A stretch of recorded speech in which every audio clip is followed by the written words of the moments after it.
Hello everyone, welcome to recipes by dear Maa channel থেকে। আজকে আবারও চলে এলাম নতুন আরেকটি রেসিপি নিয়ে আপনাদের মাঝে। আজকে আমি আপনাদের সাথে শেয়ার করব মাছের ডিম দিয়ে পাকোড়া বানানোর রেসিপি। এবং এটা যে কোনো মাছের ডিম আপনারা নিতে পারেন, তবে আমার হাতের কাছে পাঙ্কাশ মাছের ডিম ছিল, সেটাই আমি নিয়ে নিয়েছি। এখানে আপনারা রুই মাছ অথবা অন্যান্য মাছের ডিমও নিতে পারেন। তো আমি পাঙ্কাশ মাছের ডিমগুলোকে দিয়ে দিয়েছি এবং এখানে চালের গুঁড়া দিয়ে দিলাম। আর চালের গুঁড়া দিয়ে রেসিপিটা করতে খুবই ভালো লাগবে। আর পেঁয়াজ কুচি দিয়ে দিলাম।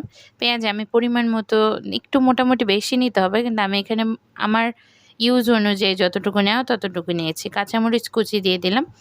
তো একে একে সমস্ত ইনগ্রিডিয়েন্টসগুলো দিয়ে ভালোভাবে আমি এটাকে মিশিয়ে নেব। আর এখানে আমি বেসন ব্যবহার করছি।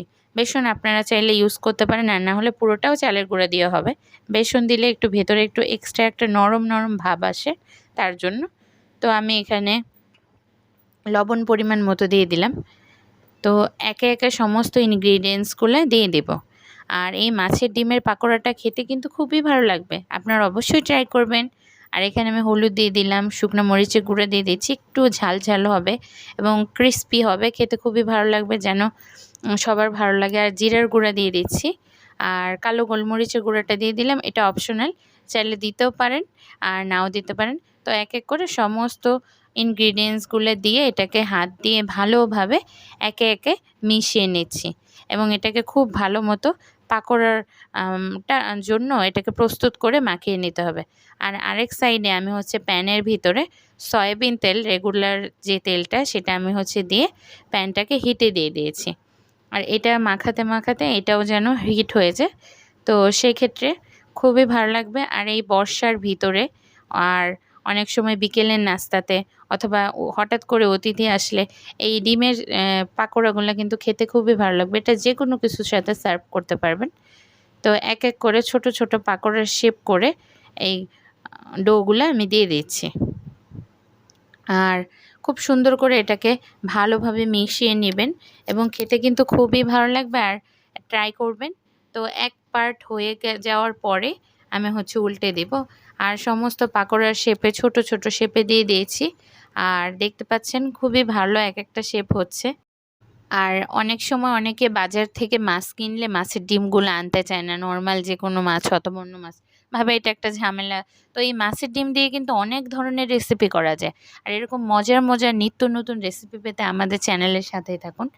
আর এই মাছের ডিমের পাকোড়াটা কিন্তু যে কোনো কিছু মুড়ি দিয়ে অথবা খাবারের সাথে অথবা ভাতের সাথে, যে কোনো কিছুর সাথে, গেস্টদের সামনে অথবা পরিবারের সবাইকে নিয়ে খুব ভালোভাবে মুখরোচক এই পাকোড়াগুলো খেতে পারবেন এবং খুবই ভালো লাগে। এটা শীতের দিনে অথবা রোজায়ও এটা করা যেতে পারে এই পাকোড়াগুলো।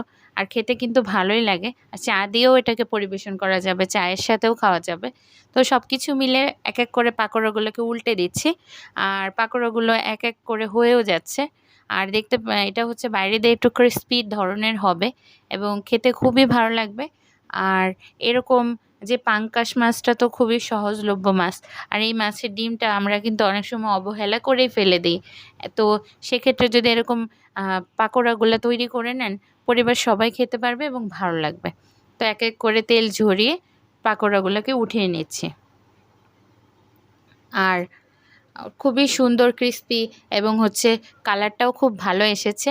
আর খেতেও কি মাশাআল্লাহ ভালোই লাগবে। আর আমার পরিবারের সবাই এটাকে খুবই পছন্দ করবে।